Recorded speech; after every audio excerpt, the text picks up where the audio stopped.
Atomic রেডিয়াসের আজকে আমরা case study দেখবো। অ্যাটমিক রেডিয়াস আমাদের চলছিল, অ্যাটমিক রেডিয়াসের যে কেস স্টাডি গুলো চলছিল তাতে আমরা মেইনলি কি কি দেখেছিলাম।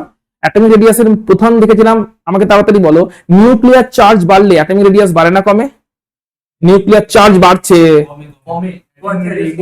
রেডিয়াস বা ব্যাসার্ধ কমবে, সাইজ কমবে।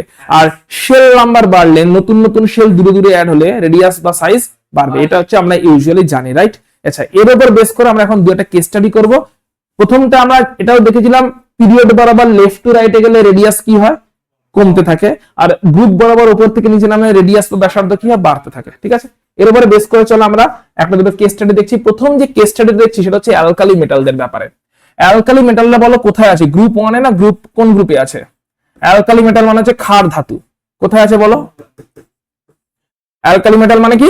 ক্ষার ধাতু। কোথায় আছে এটা? গ্রুপ 1 এ। আচ্ছা, যে কোনো পিরিয়ড কোন গ্রুপ দিয়ে শুরু হয়? যে কোনো পিরিয়ড কোন গ্রুপ দিয়ে শুরু হয়? গ্রুপ 1 থেকে শুরু হবে। তাহলে লিথিয়াম সোডিয়াম এর একদম প্রথমে বসে আছে, হ্যাঁ কি না বলো? তাহলে বুদ্ধি করে বলো, এদের সাইজ ওই পিরিয়ডের মধ্যে ম্যাক্সিমাম, ইয়েস অর নো? এদের সাইজ বা এদের রেডিয়াস ওই পিরিয়ডের মধ্যে ম্যাক্সিমাম। তাহলে যদি বলে তোমাকে ধরো সাজাতে বললো, ঠিক আছে, সাজাতে বললো, মানে সাইজ সব থেকে বড় এই পিরিয়ডটাতে, লিথিয়ামের পিরিয়ডের সাইজ সব থেকে বড় কার? লিথিয়ামেরই। তার মানে যে কোনো পিরিয়ডে সব থেকে বড় সাইজটা কার? অ্যালকালি মেটাল গুলোর। সোডিয়ামের পিরিয়ডে সাইজ সব থেকে বড় কার? সোডিয়ামের। তারপরে দিকে সাইজ কমছে। পটাশিয়ামের পিরিয়ডে সাইজ সব থেকে বড় কার? পটাশিয়ামেরই। তারপরে সাইজের দিকে কমছে। তাহলে যে কোনো পিরিয়ডে সাইজ সব থেকে বড় কার? Alkali মেটালটার first গ্রুপটার। এটাই নোট দিয়ে লিখে রেখে দিও যে ইন এনি পিরিয়ড, যে কোনো পিরিয়ডে, যে কোনো পর্যায়, ইন এনি পিরিয়ড, গ্রুপ 1 এর ম্যাক্সিমাম সাইজ, যে কোনো পর্যায়ে ম্যাক্সিমাম রেডিয়াস বা ব্যাসার্ধ, সেটা হচ্ছে গ্রুপ 1 বা অ্যালকালি মেটালদের। যে কোনো পর্যায়, সেকেন্ড পর্যায়, থার্ড পর্যায়, যে কোনো পর্যায়ে, যে কোনো পিরিয়ডে গ্রুপ 1 বা অ্যালকালি মেটাল বা ক্ষার ধাতুদের হচ্ছে সাইজ ম্যাক্সিমাম। নোবেল গ্যাসের জন্য কি হবে এবার দেখা যাক। নোবেল গ্যাসের জন্য সাইজ মিনিমাম হওয়ার কথা, হ্যাঁ কি না? নোবেল গ্যাসটা কোথায় আছে? গ্রুপ 18 এ। তার আগে কি আছে? গ্রুপ 17। এবারে বলো 17 থেকে 18 এ গেলে সাইজের এমনিতে কি হয়?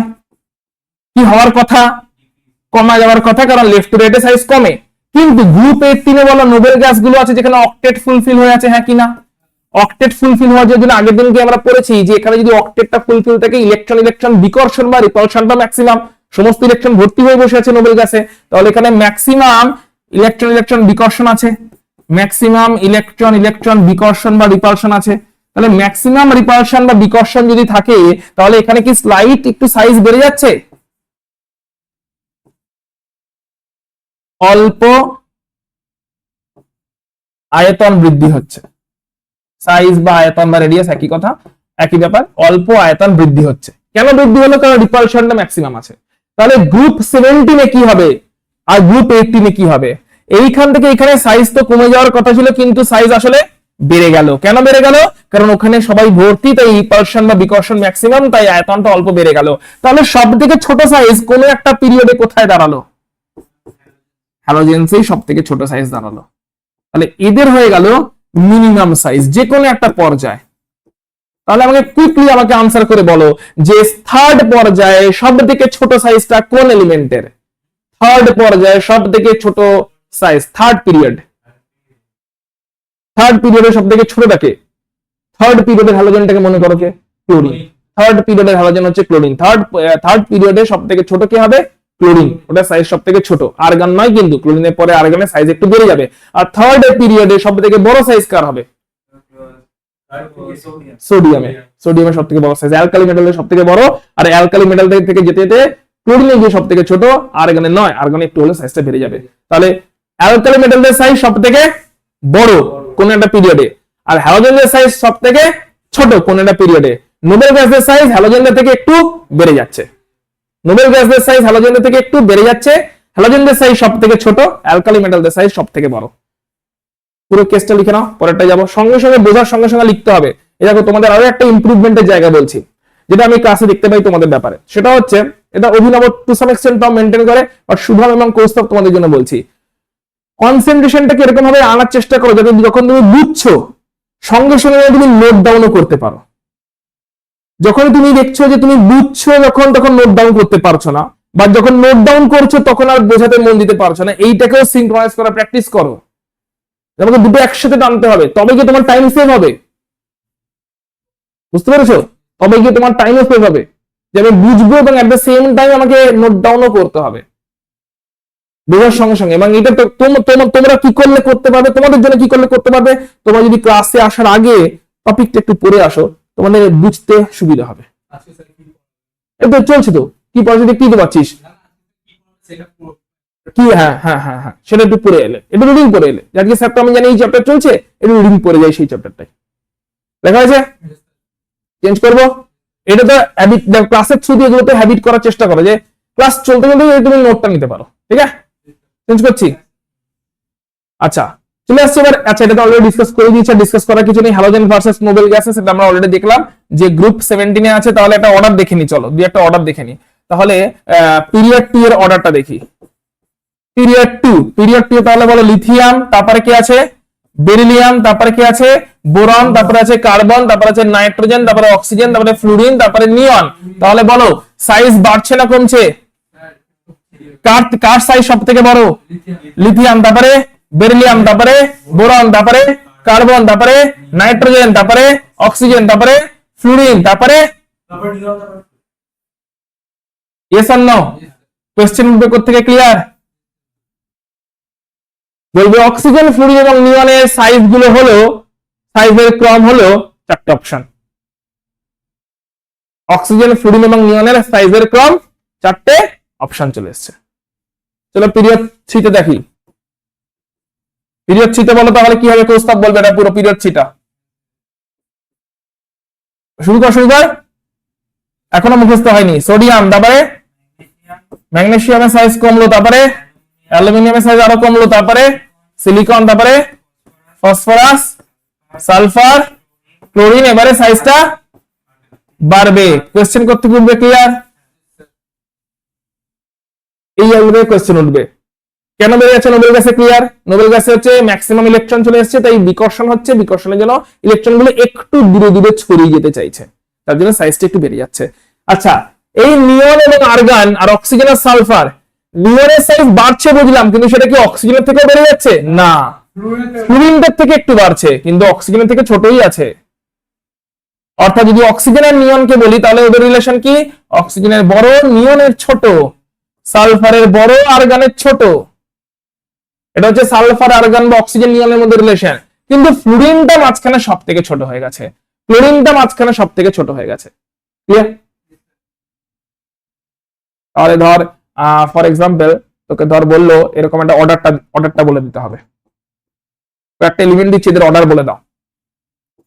লিথিয়াম, কার্বন, ফ্লুরিন, ক্লোরিন, এদেরকে সাইজের ইনক্রিজিং অর্ডারে ছোট থেকে বড় সাজিয়ে দিতে হবে।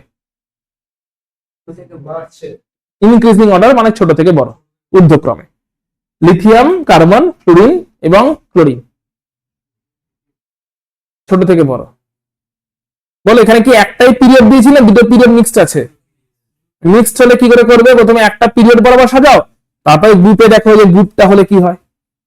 প্রথমে পিরিয়ড বরাবর সাজাও না। এখানে বলো কারা কারা একই পিরিয়ডে আছে? এই তিনটা একই পিরিয়ডে আছে, তাহলে আগে এদের সাজিয়ে নাও। এরা সেম পিরিয়ড আছে, এটা পিরিয়ড 2 আর এটা পিরিয়ড 3। আগে তাহলে পিরিয়ড 2 টাকে সাজিয়ে নাও, তারপরে পিরিয়ড 3 কে একসাথে সবটাকে নিয়ে দৌড়িও না।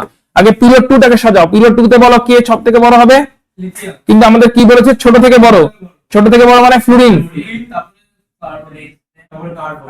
তারপরে এই ছোট থেকে বড় হয়ে গেল। এবারে বলো তাহলে এটা হয়ে গেল, তাহলে সব থেকে ছোট কে হয়েছে? ফ্লুরিন সব থেকে ছোট হয়েছে, আর বড়তে কে আছে? লিথিয়াম। আচ্ছা এবারে তুমি বলো পিরিয়ড 3 টার সাইজ পিরিয়ড 2 এর থেকে বেশি হবে না কম হবে? তাহলে পিরিয়ড 3 কোথায় বসবে? ঠিক আছে, পিরিয়ড 3 এর সাইজ সব থেকে বড় হবে পিরিয়ড 2 এর থেকে।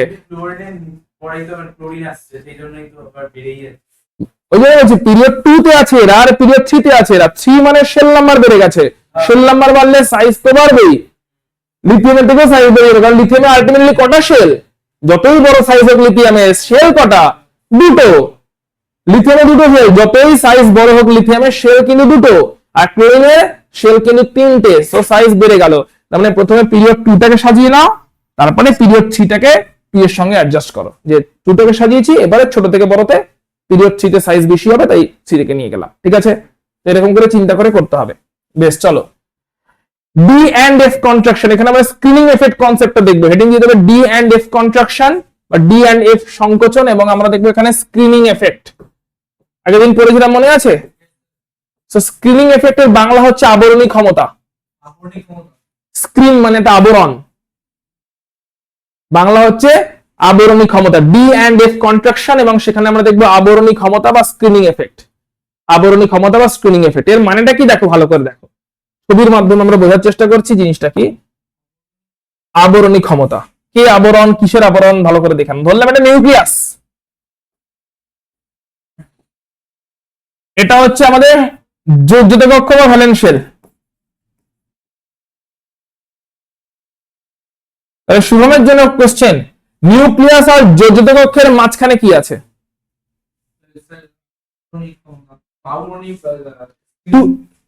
আমি বলেছি কথাটা কোথাও, যে নিউক্লিয়াস আর যোজ্যতা কক্ষের মাঝখানে স্ক্রিন আছে। নিজে বানাচ্ছিস কেন? না, যা জানিস তার রেসপেক্টে বল। নিউক্লিয়াস কিছু নেই, নিউক্লিয়াস আর লাস্টের শেলের মাঝখানে কিছু নেই। যোজ্যতা কক্ষ লিখিত দিয়েছি, আচ্ছা বাংলাটা ভুলে গেছিস এখন। তো নিউক্লিয়াস আর ভ্যালেন্স শেল, এদের মাঝখানে কি আছে? ভেরি গুড, তাহলে এখানে আছে অন্যান্য শেলগুলো, তাই তো? এই শেলগুলোকে একসাথে বলা হচ্ছে অভ্যন্তরীণ কক্ষ বা ইনার ইলেকট্রন শেল, বা অভ্যন্তরীণ কক্ষ বা ইনার ইলেকট্রন কোর বা অভ্যন্তরীণ কক্ষ। সবগুলোকে একসাথে বলছি, যেগুলো ভেতরে আছে। তাহলে বাইরে আছে ভ্যালেন্স শেল, মাঝখানে আছে হচ্ছে ইনার ইলেকট্রন শেল বা inner electron core. Inner electron core বা অভ্যন্তরীণ কক্ষ, এখানে অনেক ইলেকট্রন বসে আছে, হ্যাঁ কিনা? এবারে বুদ্ধি করে বল, নিউক্লিয়াসের আকর্ষণ এই অবধি পৌঁছতে গেলে এদেরকে পেরিয়ে পেরিয়ে যেতে হবে, ইয়েস আর নো? তাহলে এই পুরো অভ্যন্তরীণ যতগুলো কক্ষ আছে, যতগুলো ইনার ইলেকট্রন শেল আছে, ইনার ইলেকট্রন কোর আছে, এই পুরোটা বল একটা আবরণ বা স্ক্রিনের মতন কাজ করছে কিনা? এটাই একটা স্ক্রিনের মতন কাজ করছে। কার কার মাঝখানে আবরণ? নিউক্লিয়াস আর ভ্যালেন্স শেল, মাঝখানে যেন একটা পর্দা তোলা আছে, ইয়েস অর নো? নিউক্লিয়াস আর ভ্যালেন্স শেলের মাঝখানে কি রাখা আছে? একটা যেন পর্দা, একটা যেন আবরণ, একটা যেন সেপারেশন, একটা যেন বাধা, একটা যেন দেওয়াল রাখা আছে, হ্যাঁ কিনা? যে দেওয়ালটা কি? ভেতরের ইলেকট্রন গুলো। তাহলে বলো, ওই দেওয়াল কি অতিক্রম করে এই ভ্যালেন্স শেলের ইলেকট্রনটা যতটা আকর্ষিত বা অ্যাট্রাক্টেড হওয়ার কথা অতটা হবে না? ওর থেকে কম হবে না, বেশি হবে? ক্লিয়ার এটা?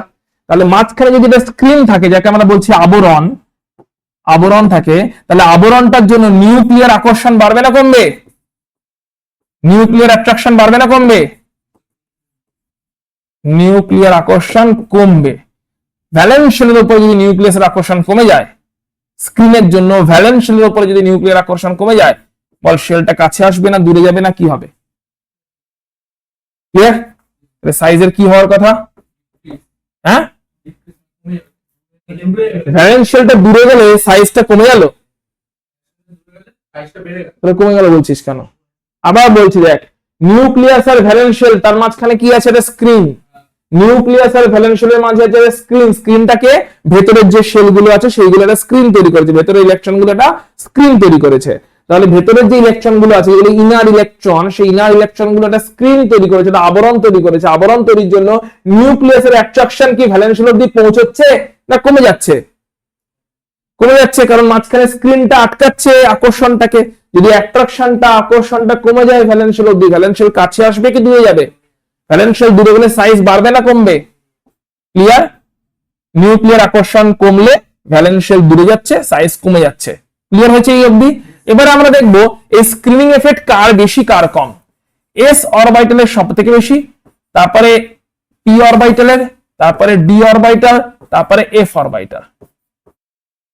মানে এরা হচ্ছে খুবই বাজে আবরণ, পুয়ার স্ক্রিন, এরা ভালো আবরণ নয়। স্ক্রিনিং এর ক্ষমতা কি? এস অরবিটাল দারুণ মোটা একটা পর্দা তৈরি করে, নিউক্লিয়াসের আকর্ষণ ভ্যালেন্স অবধি পৌঁছতেই পারে না। পি অরবিটাল অতটা মোটা পর্দা বানায় না, অতটা মোটা দেওয়াল বানায় না, নিউক্লিয়াসের আকর্ষণ ভ্যালেন্স অবধি পৌঁছয়। আর ডি আর এফ অরবিটাল দেওয়াল বানাতেই পারে না, প্লাই ফাই দিয়ে কাজ চালায় আর কি, এরকম ব্যাপার। ঠিক আছে, বিশাল মোটা দেওয়াল বানাতে পারে না তোমার নিউক্লিয়াস আর ভ্যালেন্সিয়ালের মাঝখানে। তাহলে এরা হচ্ছে কেমন স্ক্রিন? পুরো স্ক্রিন, মানে বলা যেতে পারে হচ্ছে এস অরবিটাল পুরোটা পাঁচিল তুলে দিয়েছে যেন নিউক্লিয়াস আর ভ্যালেন্সিয়ালের মাঝখানে। পি অরবিটাল পাঁচিল তোলেনি, বাট কিছুটা দেওয়াল তুলেছে। ডি অরবিটাল একটা পর্দা রেখেছে বা প্লাই রেখেছে, আর এফ অরবিটাল প্লাই পাঁচিল তো ছেড়ে তার শুধু পর্দা টাঙিয়ে দিয়েছে, বাজে স্ক্রিন হয়ে যাচ্ছে। এক্সেলেন্ট। তাহলে সব থেকে বেশি আকর্ষণ যদি হয় তাহলে কোথায় সংকোচন বেশি হবে? আকর্ষণ হলে সাইজ কমবে কি বাড়বে? সাইজ কমাটাকে কি বলি আমরা? সংকোচন, কন্ট্রাকশন কোথায় বেশি হবে? ঠিক আছে, মাঝখানে যদি এফ অরবিটাল থাকে, তাহলে ভ্যালেন্সিয়ালের উপরে অ্যাট্রাকশন সবথেকে বেশি, আকর্ষণ ওখানে বেশি হবে এবং সাইজটা কমবে। এটাকেই বলে সংকোচন বা কন্ট্রাকশন। তাহলে আমরা কি বলতে পারি? লেখো এনডি এন্ড এনএফ অরবিটাল যদি থাকে, এনডি এন্ড এনএফ অরবিটাল থাকলে এখানে কি হয়? এদের পুয়ার স্ক্রিনিং এফেক্ট বা দুর্বল আবরণী ক্ষমতা। যদি এনডি বা এনএফ অরবিটাল থাকে তাহলে দুর্বল আবরণী ক্ষমতা হয়, আর দুর্বল আবরণী ক্ষমতা যদি হয় তাহলে নিউক্লিয়ার আকর্ষণ বেড়ে যায়। আবরণী ক্ষমতা দুর্বল হলে নিউক্লিয়ার আকর্ষণ বেড়ে যায়, কারণ ওই আবরণকে ভেদ করে নিউক্লিয়াস ভ্যালেন্সিয়ালকে আকর্ষণ করে। নিউক্লিয়ার আকর্ষণ বেড়ে যায়, নিউক্লিয়ার আকর্ষণ বেড়ে গেলে সাইজে কন্ট্রাকশন হয়, আয়তন সংকোচন হয়। ভলিউম কন্ট্রাকশন বা সাইজ কন্ট্রাকশন, আয়তন সংকোচন হয়। এই আয়তনের সংকোচনটাই কি বলা হয়? ডি সংকোচন। ডি অরবিটাল প্রেজেন্স থাকলে তখন সেই সংকোচনকে ডি সংকোচন বলে। এফ অরবিটাল যদি মাঝখানে প্রেজেন্ট থাকে তখন যে সংকোচন হবে তাকে এফ সংকোচন বলে। ডি অরবিটাল বরাবর সংকোচন যদি হয় তাকে ডি সংকোচন বলে, ডি অরবিটাল বরাবর সংকোচন হলে তাকে ডি সংকোচন বলে, ডি কন্ট্রাকশন বলে। এফ অরবিটাল বরাবর এটা হলে একে এফ কন্ট্রাকশন বা এফ সংকোচন বলা হয়। ক্লিয়ার হয়েছে? তাহলে আমাকে অভিনব তুই বলবি, প্রথম কথা আনসার দিয়ে ভালো করে বুদ্ধি করে। এমনিতে লেফট টু রাইটে সাইজ বাড়ছিল কি কমছিল? লেফট টু রাইটে সাইজ এমনিও কমছে। আবার ডি অরবিটাল যদি মাঝখানে থাকে তাহলেও বলতে পারি লেফট টু রাইটে সাইজটা কমছে, কারণ মাঝখানে ডি অরবিটাল থাকলে দেখতে পাচ্ছি সংকোচন বা কন্ট্রাকশন হয়ে যায়, সাইজ কমছে। তাহলে এটা আলাদা করে পড়লাম কেন? লেফট টু রাইটে তো এমনি সাইজ কম ছিল, তাহলে ডি অরবিটালও লেফট টু রাইটে সাইজ কমছে, মানে ডি অরবিটাল লেফট টু রাইটে এমনি সাইজ কম ছিল, তাহলে ডি অরবিটাল গুলোর মধ্যে লেফট টু রাইটে সাইজ কমবে, এটা আলাদা করে পড়ার কি আছে? তো এমনি কমছিল। কনসেপ্টটা মাথায় ঢুকেছে? এক্সাম্পল দিয়ে বলছি, ফোর্থ পিরিয়ড কে নিচ্ছি। স্টার্টিং কি দিয়ে হয়েছে বল? পটাশিয়াম, তারপরে ক্যালসিয়াম, তারপরে scandium, titanium, vanadium, chromium, manganese, iron, cobalt, nickel, copper, zinc, তারপরে গ্যালিয়াম, জার্মেনিয়াম, আর্সেনিক চলছে। ঠিক আছে, তাহলে বল এমনিতে সাইজ কি হচ্ছিল? এমনিতে লেফট টু রাইটে সাইজ কমে, তাহলে এই ডি ব্লকগুলোর মধ্যে লেফট টু রাইটে সাইজ কি হওয়ার কথা? তাহলে এখানে আলাদা করে ডি কন্ট্রাকশন হচ্ছে, তো জোর দিয়ে আলাদা করে পড়ছি কেন? কমছেই তো, আলাদা করে বলছি কেন? ডি কন্ট্রাকশন পড়ার মাধ্যমে এমনিই তো সাইজ কমছে। সো লিখে রাখো, এখানে কমে যাওয়ার মাত্রাটা বেশি, এইখানে যে হারে কমছে এইখানে তার থেকে বেশি হারে কমছে। ঠিক আছে, ধর এই পটাশিয়াম থেকে ক্যালসিয়ামের যতটা আয়তন কমলো, ক্যালসিয়াম থেকে স্ক্যান্ডিয়ামের থেকে বেশি বেশি আয়তন কমছে, কমে যাচ্ছে তো, সেই জন্য ওটাকে আলাদা করে পড়ছি ডি সংকোচনের নাম দিয়ে। যে কমছে লেফট টু রাইটে, কিন্তু কমে যাওয়ার হার বা কমে যাওয়ার রেট ডি ব্লকটাতে অনেক বেশি। ওটাও কমছে, গ্যালিয়াম থেকে জার্মেনিয়ামও কমছে, জার্মেনিয়াম থেকে আর্সেনিকও কমছে, কিন্তু এটা কম কম কমছে, আর এখানে বেশি বেশি কমছে। মানে ব্যাপারটা অনেকটা এরকম, বা প্রথম 5 জনের মধ্যে যদি মার্কস দেখি, তাহলে প্রথম জন পেয়েছে ধরলাম 99, পরের জন পেয়েছে 97, তারপর জন পেয়েছে 94, তারপর জন 92, কমছে কিনা মার্কস, কিন্তু কম কম কমছে। তারপরে ধর দেখলাম মিডল অর্ডারে এসে 85 যদি এরকম হলো, 85 এর পরের জন 75, 75 এর পরের জন 60, 60 এর পরের জন 50, বেশি বেশি কমছে। আবার লাস্টে দিকে কি দেখা গেল 30, 40, 39, 38, কম কম কমছে। মাঝখানে জোনটাতে কি হয়েছে, বেশি বেশি কমেছে। তার কারণ কি, ডিকন্ট্রাকশন। এমনিতে কমছিল, এর কারণ কি ডিকন্ট্রাকশন। এমনিতে কমছিল কেন, কারণ লেফট টু রাইটে আকর্ষণ এমনি বাড়ে, আর লেফট টু রাইটে আকর্ষণ বাড়লে কমবে। কিন্তু মাঝখানে কি হলো, আকর্ষণ বেশি বেশি বাড়লো, তাই কমাটাও বেশি বেশি কমে গেল, বেশি বেশি করে কমছে, যার কারণ হচ্ছে ডিকন্ট্রাকশন, যেটা আমরা আমাদের ক্লাসে স্টাডি করছি। মানে আমরা বলতে পারি ডিকন্ট্রাকশন যখন হচ্ছে, এখানে ব্যাসার্ধের হ্রাসের হারটা বেশি। ব্যাসার্ধ কমেছে কিন্তু সেটা কমে যাওয়ার হার, rate of decrease of radius is high. রেডিয়াস কমছে কিন্তু রেটটা বেশি, rate of decrease of radius is high. ঠিক আছে, rate of decrease of radius is high. মাথায় ঢুকেছে কেন আমরা পড়ছি? আচ্ছা, ডি কন্ট্রাকশনের মতনই এফ কন্ট্রাকশন। এবার যদি 4f অরবিটাল বরাবর কন্ট্রাকশন হয়, F orbital, F contraction, F contraction মানে এফ অরবিটাল দুই রকম আছে, এফ সংকোচন, এফ সংকোচন দুই রকম আছে। যদি 4f অরবিটাল বরাবর কন্ট্রাকশন বা সংকোচন হয়, তখন তাকে বলে ল্যান্থানাইড সংকোচন।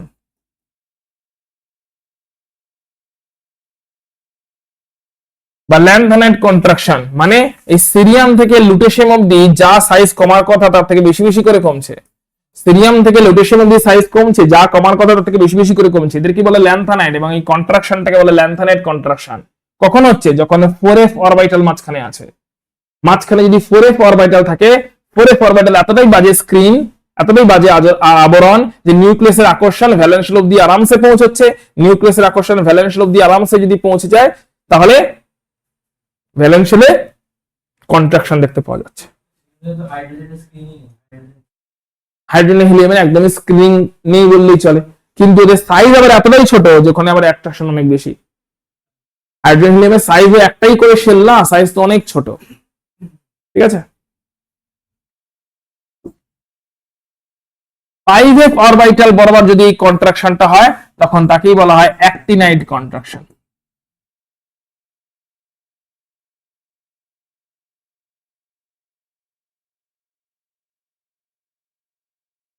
সোডিয়াম থেকে লরেন্সিয়াম পর্যন্ত এটি দেখতে পাওয়া যায়। বলো, তার আগেটা অ্যাক্টিনিয়াম, ওখান থেকে শুরু হয় দিয়ে লরেন্সিয়াম অবধি দেখতে পাওয়া যায় পুরোপুরি। আর আগেরটা এখানে হচ্ছে ল্যান্থানাম। সিরিয়াম থেকে লুটেশিয়াম এটা হচ্ছে ল্যান্থানাইড, এই বরাবর সংকোচন হলে ল্যান্থানাইড সংকোচন। সোডিয়াম থেকে লরেন্সিয়াম অ্যাক্টিনাইড, এই বরাবর সংকোচন হলে অ্যাক্টিনাইড সংকোচন বা অ্যাক্টিনাইড কন্ট্রাকশন। এদের কারণটা হচ্ছে এখানে এফ অরবিটাল ভর্তি হয়, আর এফ অরবিটালের পুওর স্ক্রিনিং এফেক্ট আছে। আর স্ক্রিনিং এফেক্ট পুওর হলে ভ্যালেন্স শেলে অ্যাট্রাকশন বেড়ে যায়, ভ্যালেন্স শেলে অ্যাট্রাকশন বাড়লে ভ্যালেন্স শেল কাছে চলে আসে, সাইজ কমে যাচ্ছে। তাহলে এবার তোমার জন্য কোয়েশ্চেন খুঁজতে হবে, ডি কন্ট্রাকশন হলো, ডি অরবিটাল বরাবর যারা আছে তাদেরও সাইজ কমলো। আবার এফ কন্ট্রাকশন হলো, এফ অরবিটাল বরাবর যারা আছে তাদেরও সাইজ কমলো। কোথায় সিগনিফিকেন্ট অফ কন্ট্রাকশন বেশি, কোথায় কন্ট্রাকশনটা বেশি বেশি হলো? কারণ আমরা এক্ষুনি দেখলাম ডি অরবিটাল বরাবর সাইজ কমছে, এটাকে ডি কন্ট্রাকশন বলছি। এক্ষুনি আমরা দেখলাম এফ অরবিটাল বরাবর সাইজ কমছে, এটাকে এফ কন্ট্রাকশন বলছি। কোথায় কন্ট্রাকশনের হার বা রেট বেশি, কেন?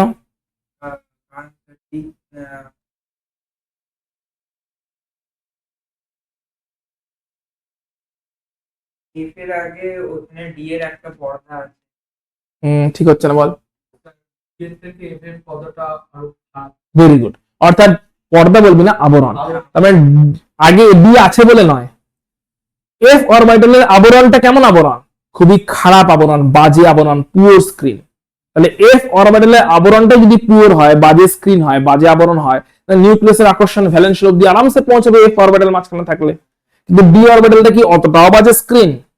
ডি মাঝখানে থাকলে নিউক্লিয়াসের আকর্ষণ ভ্যালেন্স শেল অবধি পৌঁছেছে ঠিক কথা, কিন্তু এফ এর মতন অতটাও বেশি পৌঁছচ্ছে না। তাহলে কোথায় সংকোচন বেশি হচ্ছে?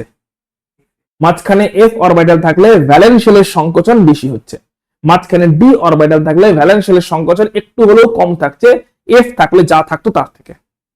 তাহলে কোন কন্ট্রাকশনটা বেশি সিগনিফিকেন্ট? লিখে রাখো নোট দিয়ে। এফ সংকোচন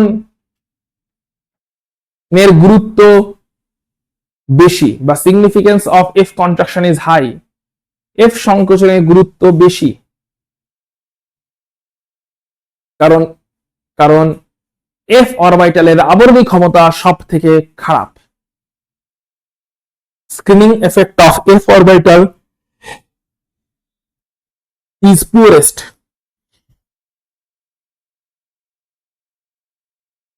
এই অরবিটালটাকে তুই ক্যাপিটাল কেন করেছিস? এফ স্মল লেটার হবে। এফ সংকোচনের গুরুত্ব সব থেকে বেশি, কারণ ওখানে এফ, কারণ কি, এফ অরবিটালের সংকোচন সব থেকে, এফ অরবিটালের তোমার আবরণী ক্ষমতা সব থেকে খারাপ, এফ অরবিটালের আবরণী ক্ষমতা সব থেকে খারাপ, তাই ওখানে সংকোচন সব থেকে বেশি।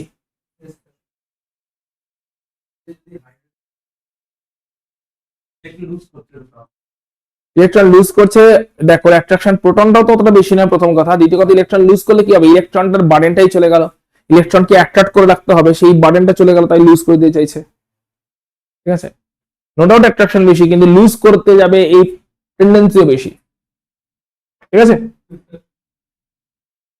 মানে হাইড্রোজেনের কেসটা কিরকম, বাড়িতে যদি একজন সন্তান থাকে তাহলে যেরকম হয় এক্স্যাক্টলি সেরকম। সন্তানের প্রতি বাবা মায়ের অ্যাট্রাকশন বেশি, আর সন্তানেরও বাড়ি থেকে দূর যাওয়ার টেন্ডেন্সি বেশি। কারণ ওই বাবা মায়ের যদি হাই অ্যাট্রাকশন আর হাই শাসনে সন্তানও মানে একটা বয়সের পরে বোর হয়ে যাচ্ছে, এবং তাহলে বলছে দূর যাচ্ছি আমি হস্টেলে।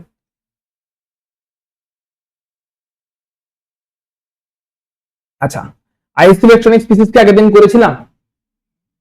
আইসোইলেকট্রনিক স্পিসিস যেখানে same number of proton, same number of electron থাকবে, করিনি, চল লিখে নেওয়া যাক। আচ্ছা, তাহলে তো কোন একটা ব্যাচে করলাম বেশ। আচ্ছা চল, যাই হোক আমরা দেখে নিই। বল বল, যেই ক্লাসে করেছিলাম। ঠিক আছে, এখানে তাহলে একবার করে নি, একবার দেখে নি আইসোইলেকট্রনিক স্পিসিস কয়েকটা। তাহলে কৌস্তব তুই আমাকে দেখে বল, এইগুলোর মধ্যে, হ্যাঁ নাইট্রোজেন 3টি ইলেকট্রন অ্যাকসেপ্ট করে না, নাইট্রাইড।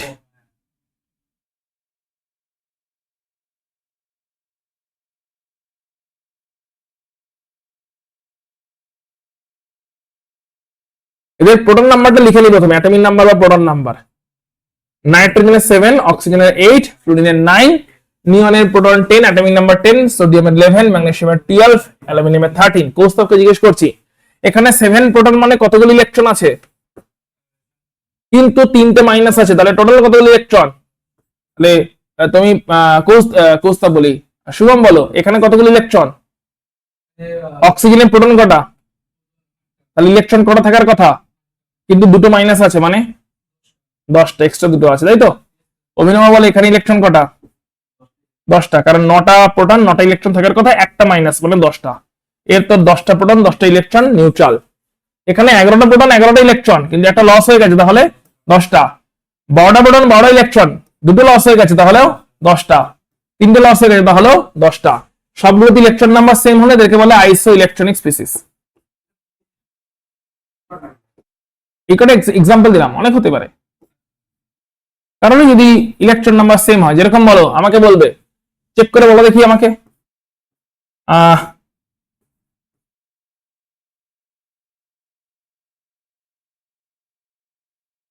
স্ক্যান্ডিয়াম 3+, টাইটেনিয়াম 4+, আর ভ্যানাডিয়াম 5+, এরা আইসো ইলেকট্রনিক স্পিসিস কিনা আমাকে এক্ষুনি চেক করে বলো। স্ক্যান্ডিয়াম 3+, টাইটেনিয়াম 4+, ভ্যানাডিয়াম 5+, এরা কি আইসো ইলেকট্রনিক স্পিসিস? তাহলে প্রোটন নাম্বার কত স্ক্যান্ডিয়ামে বলো? 21। তাহলে এখানে প্রোটন 21, ইলেকট্রন কতগুলো?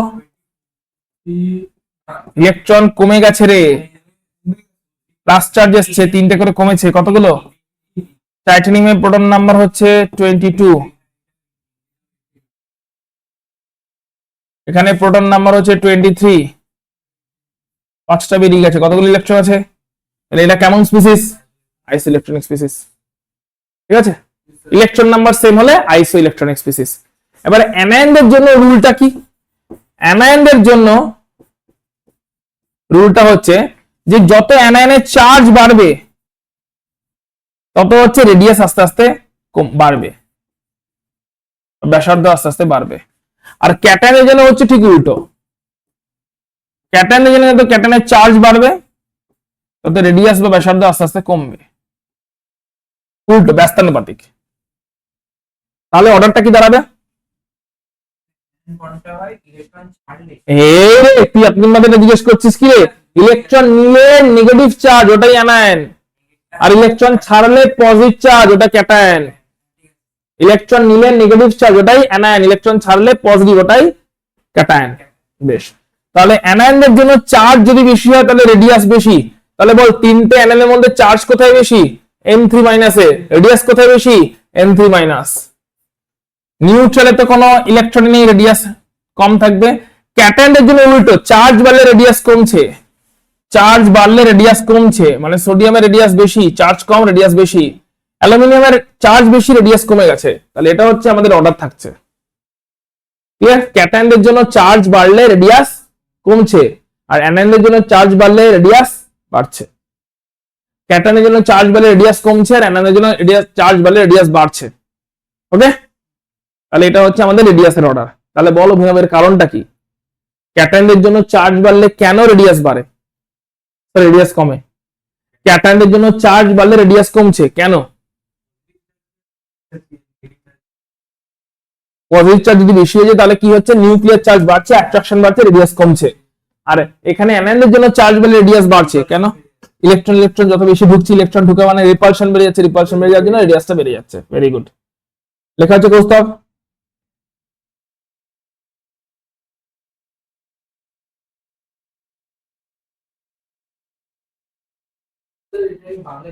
কোনটাকে বলো? এর বাংলা নেই, বাংলা ওই সম ইলেকট্রনীয়, আইস ইলেকট্রনীয়, তো সম ইলেকট্রনীয় স্পিসিস মানে যেটা হবে আর কি, সম ইলেকট্রনীয় জিনিস। হ্যাঁ, বাংলায় তো ওরকম লেখা দেওয়া থাকবে। যদি সম ইলেকট্রনীয় স্পিসিসের বাংলা কি? সম ইলেকট্রনীয় স্পিসিসের বাংলা জানি না। আচ্ছা, এই অর্ডারটা ঠিক আছে কিনা বলবে দেখে তাড়াতাড়ি। লিথিয়াম আর বেরিলিয়াম 2+, কার সাইজ বেশি? লিথিয়াম প্লাস আর বেরিলিয়াম 2+, চার্জ কোথায় বেশি? ক্যাটায়ন কি anion? Lithium plus beryllium 2+, cation কি অ্যানায়ন? অ্যানায়ন। প্লাস চার্জ তো, লিথিয়াম প্লাস বেরিলিয়াম 2+, ক্যাটায়ন না অ্যানায়ন? ক্যাটায়নের জন্য চার্জ বাড়লে সাইজ কি হবে?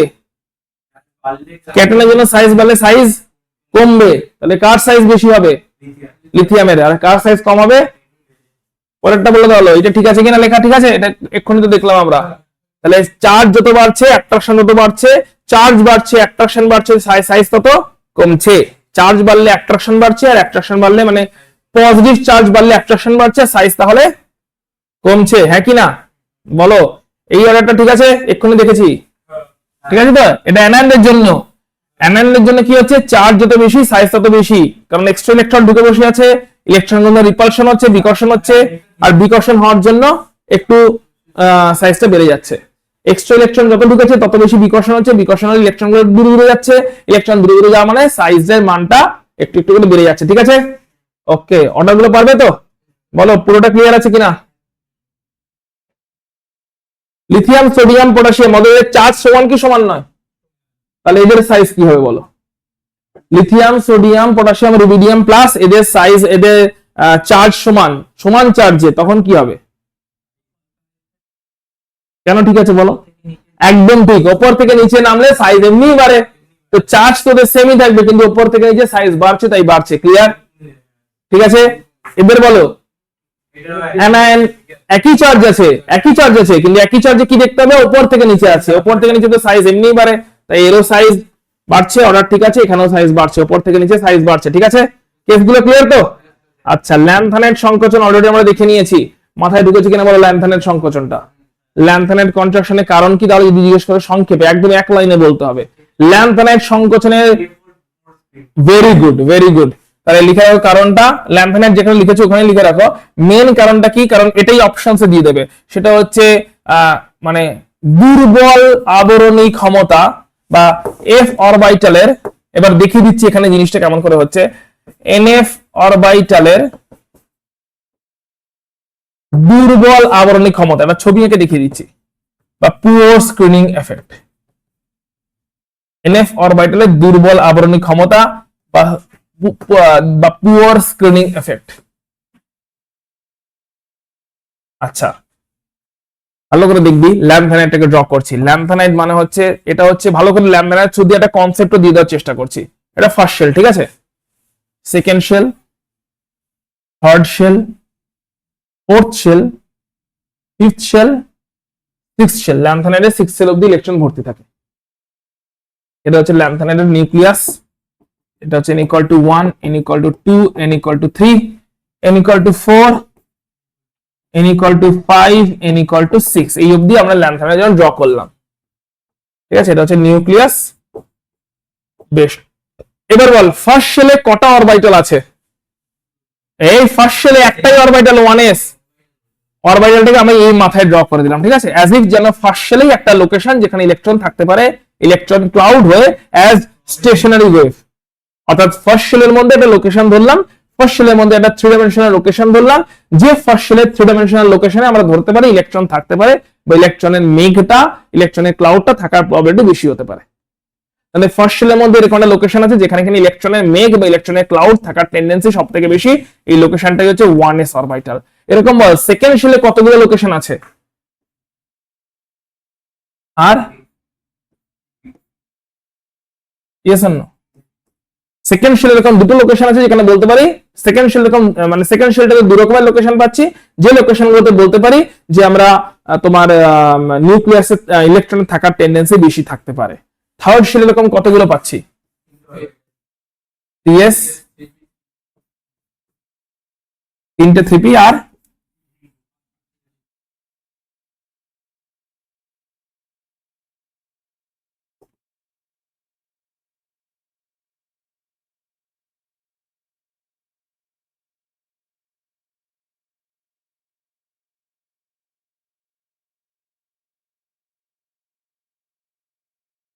ফোর্থ শেলে কতগুলো?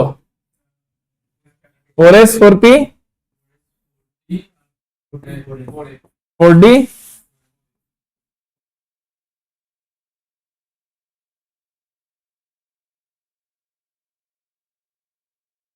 5 5a सर 5 4s ओके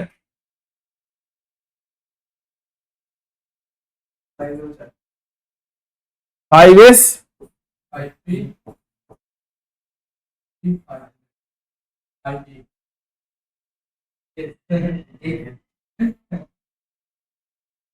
ফাইভে একটা 5g ও থাকবে, হ্যাঁ কি না? কিন্তু সেখানে ইলেকট্রন থাকবে না, তাই ড্র করলাম না। ঠিক আছে, 6 এ একটা 6g 6h ও থাকবে, কিন্তু ইলেকট্রন থাকবে 6s 6p আর 6d। 6f বলেও কিছু নেই, 6s 6p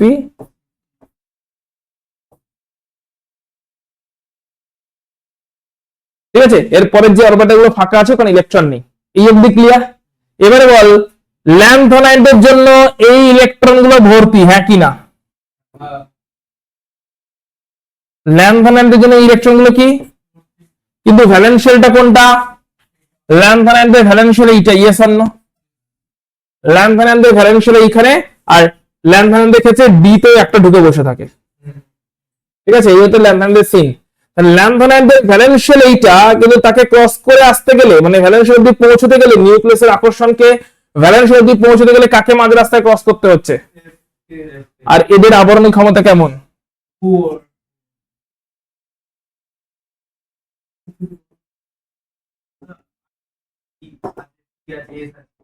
তারাও আবরণী ক্ষমতা দিচ্ছে তো, কিন্তু মাঝখানে এমন একটা আছে যেটার আবরণী ক্ষমতা দুর্বল।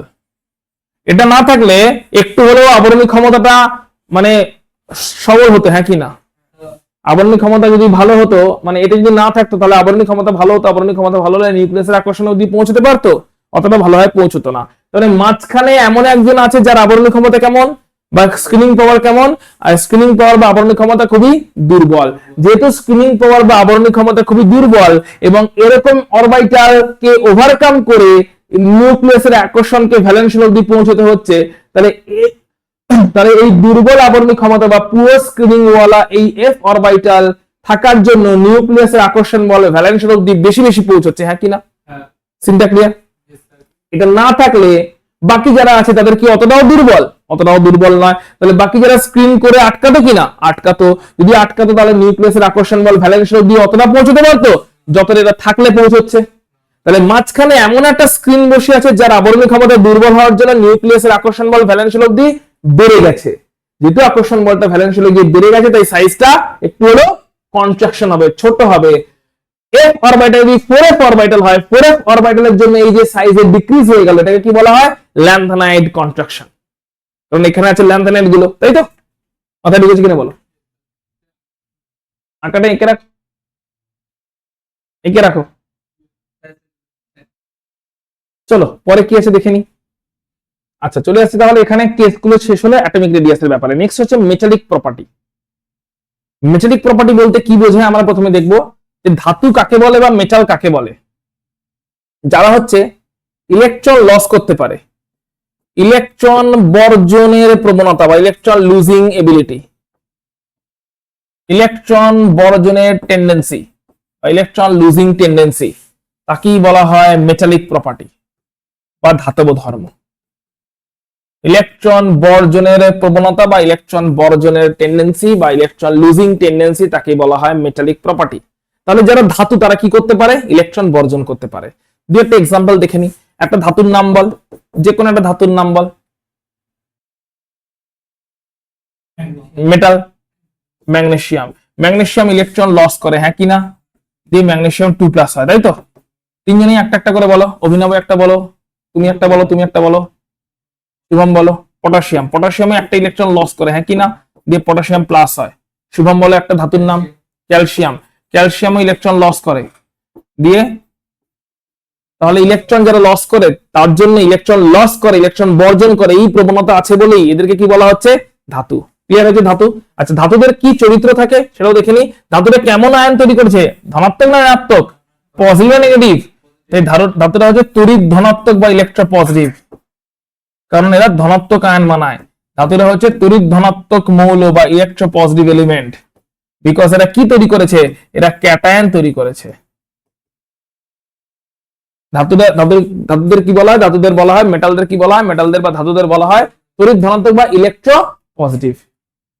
তড়িৎ ধনাত্মক মৌল বা ইলেকট্রো পজিটিভ এলিমেন্ট বলা হয় ধাতুদের বা তোমার মেটালদেরকে। কেন? কারণ এরা ইলেকট্রন লস করে ধাতব ধর্ম বা মেটালিক প্রপার্টি শো করতে পারে। ক্লিয়ার? এতদূর ক্লিয়ার কিনা বলবে? আচ্ছা এবারে আমরা দেখবো পর্যায় বরাবর কেমন করে পরিবর্তনটা হয়। ধরো লেফট টু রাইটে যাচ্ছি আর ওপর থেকে নিচে আসছি,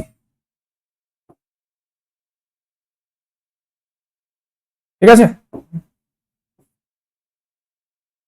বুদ্ধি করে বলবে লেফট টু রাইটে নিউক্লিয়ার চার্জ বাড়ে কি কমে? এক চান্সে ঠিক চাই এবারে। লেফট টু রাইটে নিউক্লিয়ার আকর্ষণ বল, নিউক্লিয়ার অ্যাট্রাকশন, নিউক্লিয়ার চার্জ বাড়ছে কি কমছে? বাড়ছে। সাইজ বাড়ছে কি কমছে?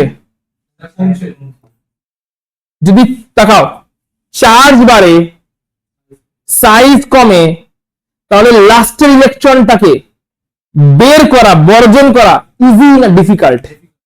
ডিফিকাল্ট। ইলেকট্রন লস করা যদি ডিফিকাল্ট হয়, রাইটের দিকে মেটাল না নন মেটাল, ধাতু না অধাতু?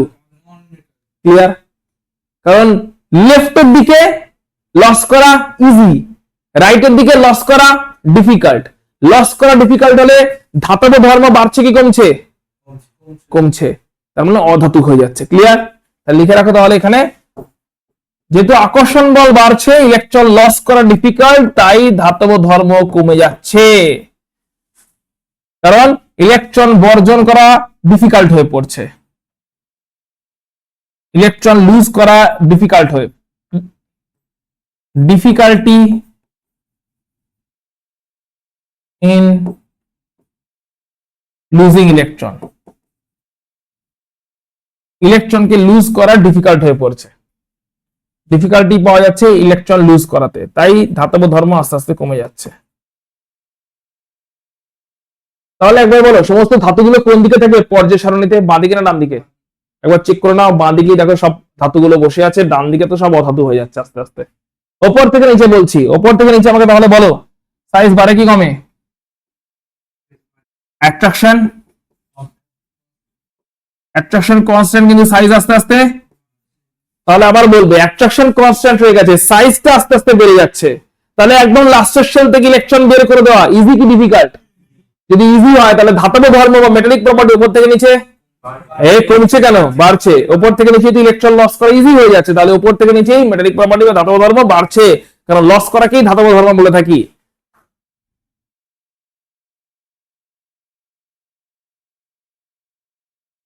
কারণ easy is in losing electron. ওপর থেকে নিচে কি হচ্ছে, ইলেকট্রন লস হচ্ছে, ওটা লুজিংটা হচ্ছে, ওটা ইজি হয়ে যাচ্ছে, ইজ ইন লুজিং ইলেকট্রন। তাহলে ওপর থেকে নিচে ধাতব ধর্ম বাড়ছে, বাদিক থেকে ডান দিকে ধাতব ধর্ম কমছে। তাহলে বলো ম্যাক্সিমাম ধাতব ধর্ম কোথায় বসে আছে? ম্যাক্সিমাম ধাতব ধর্ম মেটালিক ক্যারেক্টার কোথায়? লেফট টু রাইটে কমেছে, তাহলে লেফটে ম্যাক্সিমাম, আর ওপর থেকে নিচে বেড়েছে, তাহলে লেফটের নিচের দিকে ম্যাক্সিমাম। তাহলে সব থেকে ধাতব ক্যারেক্টার কার হতে পারে? লেফটের নিচের দিকে। ফ্রান্সিয়াম, সিজিয়াম ওদের সব থেকে বেশি ভালো ধাতব ক্যারেক্টার বা মেটালিক ক্যারেক্টার হবে লেফটের নিচের দিকে। লেফটের নিচের দিকে সব থেকে ভালো মেটালিক প্রপার্টি বা ধাতব ধর্ম দেখতে পাওয়া যাবে। এবারে বলো লিথিয়াম বলো ধাতু কি অধাতু? লিথিয়াম মেটাল কি নন মেটাল? সোডিয়াম মেটাল কি নন মেটাল? আবার সিজিয়াম নিচে বসে আছে, মেটাল কি নন মেটাল? তাহলে সবগুলোই তো মেটাল। অ্যাপারেন্টলি কি বোঝা যায় এটা যে কোন মেটালটা ভালো মেটাল, কোন মেটালটা খারাপ মেটাল বোঝা যাওয়ার কোনো উপায় আছে? সবাই মেটাল, তাই আলাদা করে বোঝা যাওয়া একটু ডিফিকাল্ট যে সত্যি ওপরের গুলোর মধ্যে মেটাল হলে ওদের মধ্যে মেটালিক প্রপার্টি কম, নিচের দিকের গুলো মেটাল হলে ওদের মধ্যে মেটালিক প্রপার্টি বেশি। এটা বোঝা যাচ্ছে না, কারণ মনে হচ্ছে অ্যাপারেন্টলি সবই মেটাল, রাইট? গ্রুপ 1 এটা বোঝা যায় না। সকলে গ্রুপ 14 কে দেখো, 14 কে দেখে বলে এটা কি পরিষ্কার বোঝা যায় যে উপরের দিকে মেটালিক প্রপার্টি কম আর নিচের দিকে মেটালিক প্রপার্টি বেশি। উপরে কি আছে একদম কার্বন কি মেটাল, তারপর নিচে কি আছে সিলিকন আছে মেটালয়েড, মেটাল নন মেটালের মাঝামাঝি, ধাতু কল্প। সিলিকনের নিচে কি আছে জার্মেনিয়াম, ওটাও মাঝামাঝি মেটালয়েড, মানে ধাতু নয় শুধু ধাতু ক্যারেক্টার ঢুকছে তাই ধাতু কল্প হচ্ছে। তার নিচে কি আছে টিন মেটাল হয়ে গেছে, তার নিচে কি আছে লেড মেটাল হয়ে গেছে। উপরের দিকে কি ছিল নন মেটাল বা অধাতু, তারপরে একটু একটু ধাতুর ক্যারেক্টার ঢুকলো যে ধাতু কল্প বা মেটালয়েড হলো, তারপর নিচের দিকে ধাতু হয়ে গেছে পরিষ্কার। গ্রুপ 14 এটা সুন্দরভাবে বোঝা যায়, যদিও এটা সব গ্রুপের জন্যই অ্যাপ্লিকেবল। গ্রুপ 14 এটা বুঝতে পারা যায় ভালো করে যে উপরের দিকে ধাতুর ক্যারেক্টার কম, নিচের দিকে ধাতুর ক্যারেক্টার বেশি। অ্যালুমিনিয়াম আসছে, বোরন, অ্যালুমিনিয়ামের মধ্যে মেটালিক প্রপার্টি যদি অতই থাকতো তাহলে অ্যালুমিনিয়ামের ফয়েল বানানো সম্ভব হতো। অ্যালুমিনিয়ামের ফয়েলকে নিয়ে তুমি এরকম করে কাগজের বল বানিয়ে দিচ্ছ, আয়রনকে নিয়ে করে দেখাও তো এটা। অ্যালুমিনিয়ামের ফয়েল নিচ্ছ, এরকম করে কাগজের রুটি ঢোকাচ্ছ ওখানে, এরকম করে প্যাকেট লাগিয়ে এরকম করে গাড়ো লাগিয়ে দিচ্ছ পুরো। হ্যাঁ, তো পুরো ট্রানজিশন মেটাল না, মানে রাইটের দিকেই তো মেটাল গুলো চলে আসছে, নন মেটাল চলে আসছে, লেফটের দিকে সব মেটাল। পুরো টেবিলটা দিয়ে কি আছে নন মেটাল না মেটাল? ভালো করে দেখে বল কে বেশি আছে। আর পুরো মেটালেই ভর্তি, পুরো টেবিলটা মেটালেই ভর্তি, নন মেটাল তো রাইট সাইডে কয়েকটা। এস ব্লক পুরো মেটাল, শুধু হাইড্রোজেনটা বাদ দিয়ে। পি ব্লকের অর্ধেক metal, aluminium, gallium, indium, tin, thallium, lead, bismuth সব মেটাল, যেগুলো পার্পেলে আছে মানে পিঙ্ক আছে। D block full metal, F block full metal. হ্যাঁ পুরো মেটাল, কি এগুলো সব metal, relative metal but metal. Group বরাবর নিচে বাড়লে তাহলে এ ব্লকের মানে এগুলো সব মানে প্রায় ইকুয়াল সব এলিমেন্টের মেটালিক প্রপার্টি ইকুয়াল কেন হবে? কিন্তু উপর থেকে নিচে মেটালিক প্রপার্টি কি হচ্ছে? আর এই ব্লক কোথায় আছে? পিরিয়ড 6 এ, পিরিয়ড 7 এ উপরে আছে না নিচে আছে? নিচে আছে। পিরিয়ড 6 এ, পিরিয়ড 7 নিচের দিকে তো মেটালিক প্রপার্টি বেশি। না এবার মানে বলছি মানে ওই সিরিজের মধ্যে সব কটা হ্যাঁ, কারণ কম কারণ বেশি, যে লেফটে আছে তার মেটালিক প্রপার্টি বেশি, যে রাইটে আছে তার মেটালিক প্রপার্টি কম, কিন্তু মেটাল তো সকলেই। ল্যান্থানাম, সিরিয়াম লেফটের দিকে আছে, মেটালিক প্রপার্টি ওদের কম। রাইটের দিকে লুটেশিয়াম আছে, মেটালিক প্রপার্টি বেশি, এই ব্লকের জন্য বলছি। কিন্তু মেটাল তো সবাই, ইউরেনিয়াম কি, থোরিয়াম কি, মেটাল, সব মেটাল। কেউ কেউ রেডিওঅ্যাক্টিভ মেটাল, কিন্তু পুরো টেবিলটাই মেটালে ভর্তি। ওই এই যে সিঁড়িটা দেখতে পাচ্ছ, এই boron, silicon, germanium, arsenic, antimony, tellurium, polonium, একটা সিঁড়ি দেখতে পাওয়া যাচ্ছে, ওটা হচ্ছে মেটালয়েড, ওটা করে স্টিয়ার কেস। ওই সিঁড়িটা হচ্ছে ওর বাঁদিকে মেটাল, ডান দিকে নন মেটাল। তাহলে কইটুকু জায়গা নন মেটালের জন্য। আর ওটাকে বলে সিঁড়ি, কিসের সিঁড়ি? মেটালয়েডদের সিঁড়ি, যেটা কিনা কাদের আলাদা করেছে? মেটাল আর নন মেটালদের আলাদা করেছে। ওই সিঁড়ির লেফটে সব মেটাল, রাইটে নন মেটাল। শুধু বলো কোনটা? ওজি, ওজি কি হয় বলো? ওজি তো মেটাল, সবই নিচের দিকে সব মেটাল হয়ে গেছে, উপরের দিকে নন মেটাল। বলো ফ্লুরিন নন মেটাল কি নন মেটাল নয়? দেখো কেমন করেছে, fluorine gaseous non metal, chlorine gaseous non metal, কিন্তু ব্রোমিন লিকুইড হয়ে গেল। একটু অ্যাট্রাকশন বেড়েছে কিনা, লিকুইড হয়েছে মানে liquid non metal. Iodine solid non metal. আর অ্যাস্টাটিন মেটাল, রেডিওঅ্যাক্টিভ মেটাল। তাহলে উপরের দিকে ছিল গ্যাসিয়াস, তারপরে হলো লিকুইড, অ্যাট্রাকশন বাড়লো, তারপরে হলো solid non metal iodine, attraction বেড়েছে, তারপরে অ্যাট্রাকশন বেড়ে গেছে, মেটাল হয়ে গেছে। ঠিক আছে, লোকরা বুঝতে পারছে যে অ্যাস্টাডিন হচ্ছে তোমার একটা মেটাল। ঠিক আছে, হ্যালোজেন কিন্তু মেটালের মতন বিহেভ করছে, রাইট? ক্লিয়ার কিনা বলো? আয়োডিন তাহলে এমন একটা মেটাল যে কিনা এমন একটা নন মেটাল যে কিনা মেটালদের মতনই বিহেভ করে। আয়োডিন শাইনি, আয়োডিনের অনেক প্রপার্টি আছে মেটালদের মতন, যদিও বা আয়োডিন নন মেটাল, যথেষ্ট সলিড। এতে আমরা দেখি প্র্যাকটিক্যালি আয়োডিন কোথায় বিটাডাইন, যেখানে নুনে থাকে, নুনে তো আয়োডাইড থাকে, আয়োডাইড সল্ট থাকে, আই মাইনাস থাকে নুনের মধ্যে। প্র্যাকটিক্যাল লাইফে যত আয়োডিনের অ্যান্টিসেপটিক প্রপার্টি আছে, যত কাটাকুটিওয়ালা মেশিন আছে, ওষুধ আছে, লাল ওষুধ বলে আমরা লাল ওষুধ ইউজ করা হয়, বিটাডাইন ইউজ করা হয়, বিটাডাইন অয়েনমেন্ট, বিটাডাইন লিকুইড, সব আয়োডিন। টিংচার আয়োডিন, যদি কোনো গভর্নমেন্ট হসপিটালে যাও যাদের কিনা বিটাডাইন দেওয়া হচ্ছে না, কারণ বিটাডাইনের দাম বেশি, দেওয়া হচ্ছে না, টিংচার আয়োডিন, আয়োডিন একটা দেখে ব্রাউন ব্রাউন কালার ঘষে দেয় এরকম করে। গভর্নমেন্ট হসপিটালে গেলে যদি কেটে কুটে গেছে তো ব্রাউন কালার একটা লিকুইড আয়োডিন, তো জলে ডিজলভ করা আছে, কে লিকুইফাই করে রেখেছে? পাগলা নাকি? হিট দিয়ে লিকুইফাই করে রাখবে, এত কস্টিং কোথায়? কে দেবে এই পয়সা? হিট দেওয়ার ফুয়েল এনার্জি কে দেবে? সলিড আয়োডিনকে জলে গুলে রেখে দিয়েছে, সব জলে চলছে। ঠিক আছে, যা দেখবে লিকুইড, কেউ লিকুইড নয়। অরিজিনাল লিকুইড হচ্ছে পেট্রোল, ডিজেল আর তেল, যার দাম দেখতেই পাচ্ছ কোথায় চলে গেছে, যেটা অরিজিনাল লিকুইড। বাকি সব জল মেশানো মাল। যা কিছু লিকুইড দেখছো এখন পেট্রোল ডিজেলও তো ইথানল মেশাচ্ছে। ঠিক আছে, তো লিকুইড তো অরিজিনালি সেরকম কেউ নেই। মাথায় ঢুকেছে কিনা বলো? ধাতব ধর্ম মাথায় ঢুকেছে? আচ্ছা, তাহলে এবার অধাতব ধর্মটা নিজেরা লিখে ফেলো। কি হয় বলো? একদম সেম লজিকে লিখবে। এটা কি ইলেকট্রন বর্জন, ইলেকট্রন গ্রহণ? বলো। তারপরে লেখ। আচ্ছা, এটা ক্লিয়ার তো? তাহলে এর ঠিক উল্টোটাই হবে অধাতব।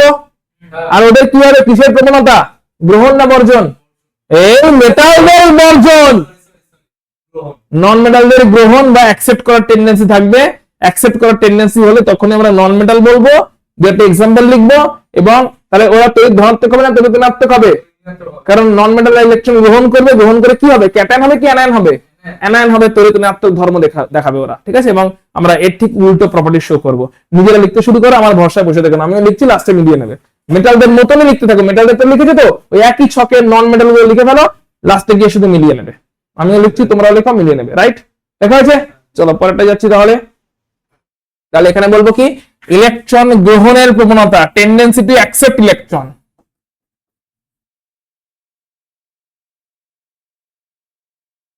তাকে আমরা নন মেটালিক প্রপার্টি বলে থাকি।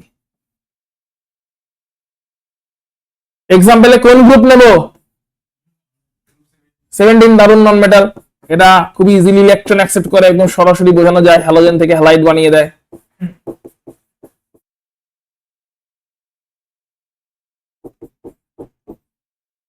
ক্লোরিন থেকে ফ্লোরাইড, ক্লোরিন থেকে ক্লোরাইড, ব্রোমিন থেকে ব্রোমাইড, আয়োডিন থেকে আয়োডাইড। সিলেকশন অ্যাকসেপ্ট করে ইজিলি বানিয়ে দেয়। ইলেকট্রন অ্যাকসেপ্ট করা মানে কোন চার্জ তৈরি করেছে? অ্যানায়ন তৈরি করেছে, নেগেটিভ চার্জ তৈরি করেছে। তাহলে এটা কেমন মৌল? এটা হচ্ছে তড়িৎ ঋণাত্মক মৌল বা ইলেকট্রোনেগেটিভ এলিমেন্ট। অবশ্যই কম আছে। ইউজুয়ালি যারা নন মেটাল তারা ইলেকট্রোনেগেটিভ হয়ে থাকে। লেফট রাইটে যেতে হবে, ওপর থেকে নিচে আসতে হবে। একদম উল্টো, লেফট রাইটে আকর্ষণ বেড়ে যায়, তাহলে ইলেকট্রন গ্রহণ করার প্রবণতা বেড়ে যায়। সাইজ কমে গেছে, আকর্ষণ কমে গেছে, ইলেকট্রন গ্রহণ করবে এই প্রবণতা বেড়ে গেছে। মানে ঠিক উল্টো হয়ে গেছে, অধাতব ধর্ম বেড়ে যাবে। অর্থাৎ is in electron accepting tendency.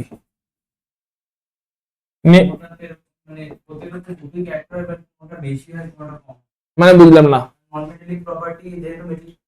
হ্যাঁ হ্যাঁ হ্যাঁ, মানে যে মেটাল তার কি নন মেটালিক প্রপার্টি নেই? এতই কম, তার মেটালিক প্রপার্টি বেশি। একদম ঠিক।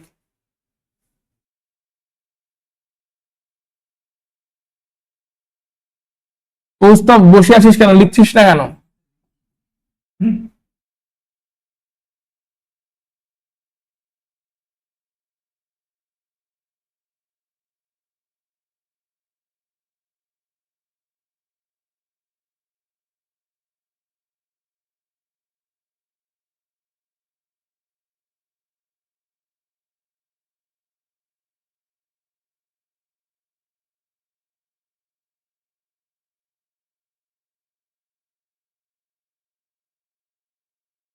বাঁদিক থেকে ডান দিকে ইলেকট্রন ইজিলি অ্যাকসেপ্ট করবে। ইলেকট্রন ইজিলি অ্যাকসেপ্ট করে যাওয়া মানে হচ্ছে তোমার নন মেটাল বেশি বেশি ভালো হবে। উপর থেকে নিচে ইলেকট্রন অ্যাকসেপ্ট করতে চাইবে না। ইলেকট্রন অ্যাকসেপ্ট করতে না চাইলে তোমার নন মেটালিক ক্যারেক্টার কমে যাবে, অধাতব ধর্ম কমে যাবে। জাস্ট অপোজিট ওয়েতে হয়েছে। এবং নন মেটাল গুলো তড়িৎ ঋণাত্মক বা ইলেকট্রোনেগেটিভ, কারণ তারা অ্যানায়ন তৈরি করতে পারে, ইলেকট্রন সহজেই অ্যাকসেপ্ট করে। মেটাল অক্সাইড লিখে রাখ প্রথমে। যদি মেটালের অক্সাইড হয়, ধাতব অক্সাইড যাকে বলে মেটাল অক্সাইড, এরা লিখতে হবে ক্ষারকীয় মানে অ্যালকালাইন। এদের নেচার হচ্ছে অ্যালকালাইন মেটাল অক্সাইড হলে। নন মেটাল অক্সাইড দেখ এখন কেমন দারুণ বলতে পারবি, দেখ এরা হচ্ছে আম্লিক বা অ্যাসিডিক। মেটালের অক্সাইড ওরা অ্যালকালাইন ক্ষারকীয়, নন মেটালের অক্সাইড এরা আম্লিক বা অ্যাসিডিক। তাহলে একটা মেটাল অক্সাইডের এক্সাম্পল দে। মেটালের অক্সাইড ক্যালসিয়াম অক্সাইড, ক্ষারকীয় কি আম্লিক? অ্যালকালাইন। অ্যালকালাইন। একটা নন মেটালিক অক্সাইডের এক্সাম্পল দে। Non metallic oxide, non metallic এনে আসছে করতে কি, এনে তো সোডিয়াম।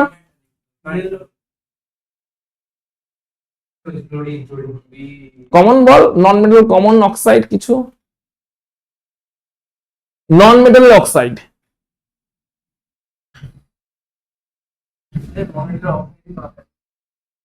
নন মেটাল কি কি আছে দেখ, কোন অক্সাইড মাথায় আসছে কিনা দেখ। কি অক্সাইডটা কি? Carbon dioxide, carbon monoxide, phosphorus oxide, sulphur dioxide, SO2, SO3, sulphur trioxide, সবই নন মেটাল অক্সাইড। এরা কেমন অক্সাইড? Acidic oxide. ক্লিয়ার? আসছি সেটাতে, কেন আসছে আসছে সেটাতে। আগে দেখে নি ট্রেনটা কি।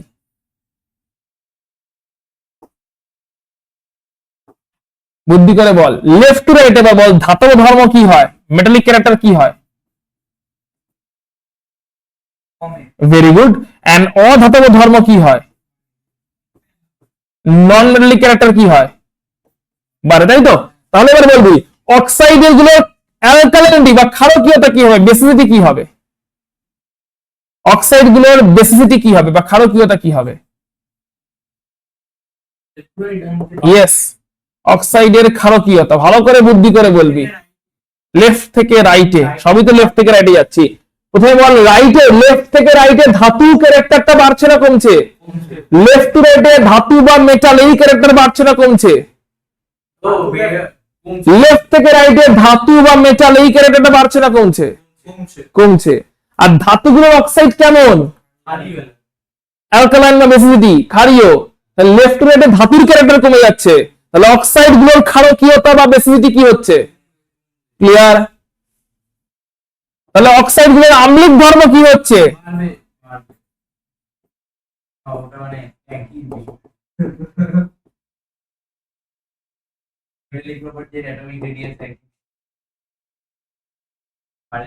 ওপর থেকে নিচে বল, তাহলে কি হবে তাড়াতাড়ি বল। ওপর থেকে নিচে ধাতব চরিত্র বা মেটালিক ক্যারেক্টার কি হয়, আর অধাতব বা নন মেটালিক ক্যারেক্টার কি হয়? তাহলে অক্সাইডের ক্ষারকীয়তা বা বেসিসিটি কি হবে?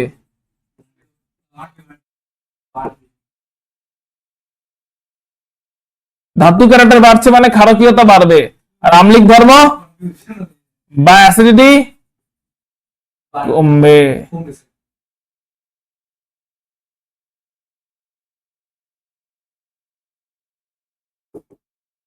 একটা এক্সাম্পল স্টাডি করছি, তারপর দেখছি এটা কেন অ্যাসিডিক কেন ক্ষারকীয়। এক্সাম্পল আমাকে বলবে, তোমাকে দেওয়া হলো তিনটে অক্সাইড দেওয়া হচ্ছে, lithium oxide, beryllium oxide, carbon dioxide বা carbon monoxide. Lithium oxide, beryllium oxide, carbon monoxide.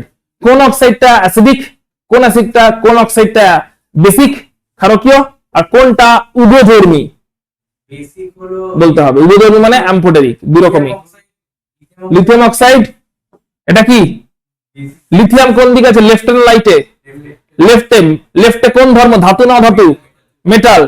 লেফটে অধাতু। এত গুলোচ্ছে কেন? লেফটে ধাতু, রাইটে অধাতু। অনেকক্ষণ ধরে চলছে এটা। টেবিলটা দেখ না, লেফটে তো সব ধাতু বসে আছে, মেটাল বসে আছে। লেফটে কোন প্রপার্টি? লেফটে কোনটা বেশি, ধাতু না অধাতু? ধাতু। লেফটে কোন ধর্ম দেখতে পাবো, মেটালিক না সরি অক্সাইড, ক্ষারকীয় মানে বেসিক না অ্যাসিডিক? বেসিক না অ্যাসিডিক?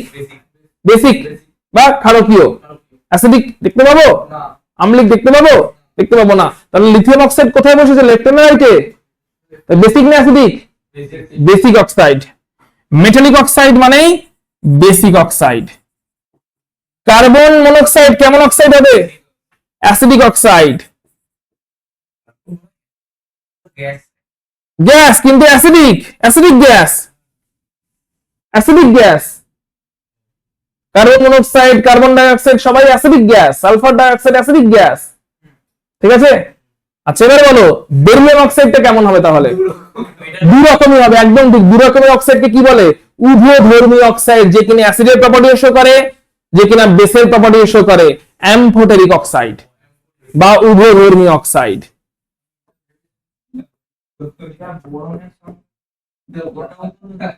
বোরন উভধর্মী অক্সাইড। বলো বলো। ধোকলা, দোকলা, দোকলা নয়, কথাটা দোগলা। ডাবল ক্যারেক্টার প্লে করছে, ডাবল রোল প্লে করছে। কে অক্সাইড, কে অ্যাসিডিক, কে বেসিক ক্লিয়ার হয়েছে? কারা উভধর্মী ক্লিয়ার হয়েছে? অ্যাম্ফোটেরিক কারা, তারা ক্লিয়ার হয়েছে। অ্যাম্ফোটেরিক মানে উভধর্মী।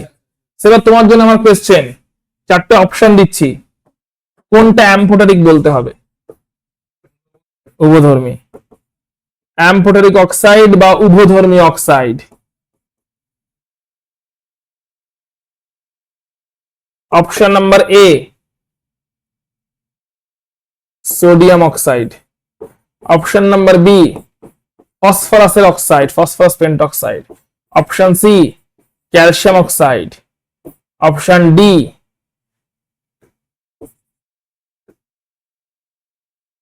Aluminium oxide.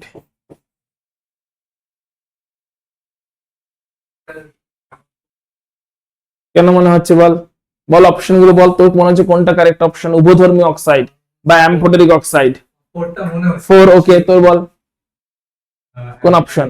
অ্যাম্ফোটেরিক, উভধর্মী, দুই রকম প্রপার্টি শো করবে। কোনটা?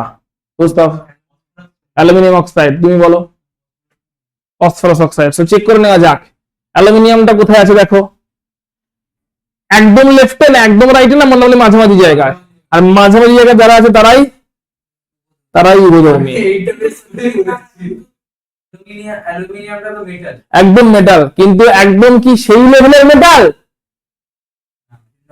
তাই মেটাল বলে এর মধ্যে কোন অক্সাইডটা দেখতে পাবো? মেটালিক বলে এর মধ্যে বেসিসিটি ক্যারেক্টার দেখতে পাবো, ক্ষারকীয় ধর্ম দেখতে পাবো কি? হ্যাঁ নিশ্চয়ই পাবো, কিন্তু সঙ্গে আবার অ্যাসিডিক ধর্ম দেখতে পেয়ে যাব, আম্লিক ধর্ম দেখতে পেয়ে যাব। তাই এটা হচ্ছে উভধর্মী অক্সাইড। এটা ক্ষারকীয়, এটা আম্লিক। ফসফরাস তো পুরোপুরি নন মেটাল, আম্লিক অক্সাইড।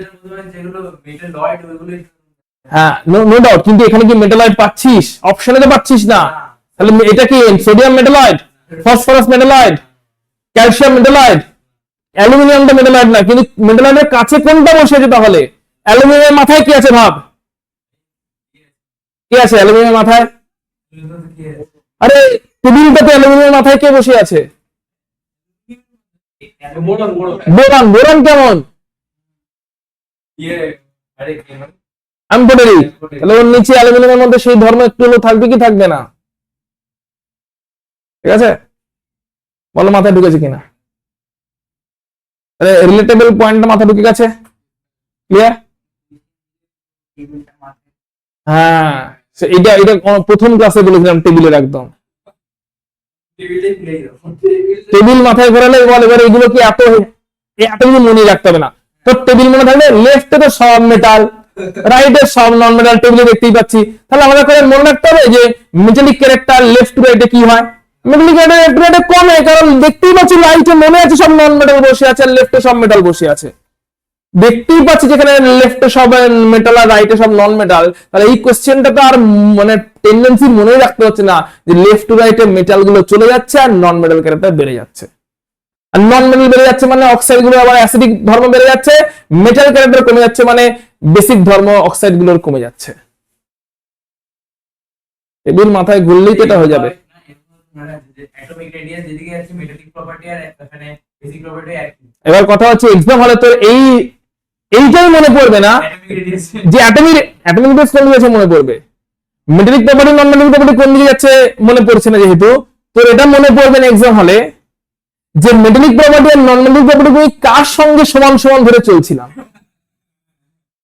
অ্যাটমিক রেডিয়াসের সঙ্গে একই রকম ভাবে ধরে চলছিলাম, আয়নাইজেশন এনার্জির সঙ্গে একই রকম ধরে চলছিলাম, ইলেকট্রন অ্যাফিনিটির মতন করে একই রকম ভাবে ধরে চলছিলাম। কার সঙ্গে আমি মেটালিক নন মেটালিক প্রপার্টি সমান সমান ভাবে যাবে ধরে বাড়িতে মুখস্থ করে এলাম ওইটা মনে পড়ছে না। এমন না যে অ্যাটমিক রেডিয়াস কেমন ভাবে হবে ভুলে যাবে, ওটা বলবি না, কিন্তু মেটালিক নন মেটালিক প্রপার্টিটা কার সঙ্গে একই রকম ভাবে এইটা মনে থাকবে না, চান্স আছে ভুলে যাওয়া। সেজন্য কেন মনে রাখবি কমপ্লিকেটেড হতে যে কার সঙ্গে কার মিল আছে। মানে ব্যাপারটা কিরকম হয়ে গেছে বলতো, একটা ছোটবেলায় একটা গল্প বলা হতো আমাদের, সেটা হচ্ছে কি যে একটা সত্যি ঘটনা ঘটেছিল, এটা মানে এটা গ্রামের দিকে প্রচলিত সত্যি ঘটনার মধ্যে, যে গ্রামের দিকে কি চাষিবাসী মানুষরা থাকেন, কৃষক মানুষরা থাকেন। তো একজন কৃষক তার ছেলেকে নিয়ে গেছে তাদের জমিটা কোনটা আছে সেখানে জল টল দিতে হবে, ধান চাষ করতে হবে, কি কি চাষ করতে হবে দেখানোর জন্য। ছেলে বাবার সঙ্গে গেছে এবং দেখে এসছে আজকে এটা জমি, বা মা হয়তো মায়ের সঙ্গে গেছে, বাবা হয়তো কাজ করছে, টিফিন পৌঁছে দিতে হবে, খাবারটা পৌঁছে দিতে হবে, তো ছেলেকে দিয়ে মা টিফিনটা প্রথম দিনকে রেখে দিয়েছে, দেখ এইটা আমাদের জমি, এইখানে বাবা কাজ করে, এরপর দিন থেকে তুই টিফিনটা বাবাকে পৌঁছে দিয়ে যাবি, ঠিক আছে। আজকে লিখে দিচ্ছে, পরের দিনকে আমার ছেলেকে মা এবার টিফিন দিচ্ছে, আর ঠিক আছে জমি চিনে যেতে পারবি তো, হ্যাঁ বলছে জমি চিনে চলে যেতে পারবো। ছেলে চলে গেছে, আবার জমি আর খুঁজে পায় না, কোনটা তাদের জমি আর বাবা কোথায় কাজ করছে, কারণ মানে অনেকটা জায়গাগুলোতে কাজ হচ্ছে, এই তার মধ্যে একটা পোর্শন কারোর, পাশের পোর্শনটা কারোর, তার পাশের পোর্শনটা কারোর, গ্রামের দিকে যেরকম ভাবে থাকে মানে বিশাল জায়গা জুড়ে ধান চাষ হচ্ছে, যে আমাদের কোনোটা জমিটা কারোর, কোনোটা জমিটা কারোর, কোনোটা জমিটা কারোর, সে আর নিজের বাবা মানে নিজেদের জমি যেটা বাবা যেখানে কাজ করছে খুঁজে পাচ্ছে না। সারাদিন সেদিন বাবা খাওয়া হয়নি, বাবা রাত্রেবেলা বাড়িতে এসেছে, আগে খাবার পাঠাওনি কেন, এই ওই সেই, ওই ছেলেকে দিয়ে পাঠিয়েলাম, ছেলে খুঁজে পায়নি, ছেলেকে জিজ্ঞেস করেছে তুই খুঁজে কেন পাসনি, বলছে আগের দিনকে আমি খুঁজেছিলাম কিসের ভিত্তিতে, আগের দিনকে আমি মনে রেখেছিলাম ওইটা আমাদের জমি, কোনটা আমাদের জমি, যে জমিতে একটা বক বসেছিল, সব জমিতে বক বসে থাকে, সব জমিতে বক বসে থাকে, তুই আর এক সব জমিতে বক সত্যি বসে থাকবে, আরে বক উড়ে গেছে, মানে তুই তো করে যাচ্ছিস সব জমিতে বক বসে দিয়েছে, এখন কালকে বক বসেছিল যে জমিতে সেই জমি থ্রু দিয়ে মনে রেখেছিলাম, আজকে সেই বক নেই জমিতে, বসে তাই খুঁজে পাচ্ছি না যে কোথায়, মানে তুই আবার আলাদা লেভেলে চলছিস, ঠিক আছে। তো মাথায় ঢুকেছে তো, এরকম এমন রেফারেন্স দিয়ে মনে রেখো না যে রেফারেন্স ভুলে যেতে পারো। ওকে বলো এই অবধি ক্লিয়ার কিনা? বাকি ক্লাসটা বাকি যে করা বাকি থাকছে সেই করার মধ্যে আমরা যে প্রপার্টি গুলো থাকছে সেগুলো পরের ক্লাসে আমরা কভার করব। আজকে তোমাদের হোমওয়ার্ক যেটা থাকছে পরীক্ষার জন্য সেগুলো এখন থেকে প্রিপারেশন নিতে শুরু করে দেবে, বেসিক কনসেপ্ট, অ্যাটমিক স্ট্রাকচার এবং পিরিয়ড টেবিল। যেই ক্লাসটাতে আমরা পিরিয়ড টেবিলটা শেষ করা হয়ে গেলেই আমরা শুরু করে দেবো হচ্ছে অর্গানিকের নমেনক্লেচার। এবারে এর জন্য তোমাদের আজকে আমি দুটো ভিডিও পাঠিয়ে রাখবো অর্গানিক রিলেটেড, আগের দিন যেগুলো করি ওটা কি করেছিলাম মনে নেই, অর্গানিক রিলেটেড দুটো ভিডিও আগে ঠিক আছে দেখে নেবে, দুটো ভিডিও পাঠিয়ে রাখবো, ওই দুটো ভিডিওকে একটু দেখে রাখবে। অর্গানিকের জাস্ট ওটা একদম বেসিক, মানে ওটা তোমার 11 এর টপিকই নয়, ওটা একদম বেসিক 10 অব্দি টপিক, ঠিক আছে। দুটো ভিডিও আছে, ওই অল্প স্বল্প ছিল তো, কিন্তু ওই অল্প স্বল্পটুকুই আছে, ঠিক আছে। তো একদম বেসিক 10 অব্দি টপিকের দুটো ভিডিও আমি তোমাদের গ্রুপে পাঠিয়ে দেবো, ওই ভিডিও দুটো থরলি দেখে নেবে, এর মধ্যে মানে এক সপ্তাহের মধ্যে থরলি দেখে মাথায় ঢুকিয়ে বুঝিয়ে রাখবে, যাতে যখন অর্গানিকটা শুরু হবে তখন তোমার ধরতে সুবিধা হয়। কারণ অর্গানিক যখন শুরু করবো আমরা নমেনক্লেচার দিয়ে শুরু করবো, অর্গানিকের নমেনক্লেচার, অর্গানিক মানে জৈব রসায়ন।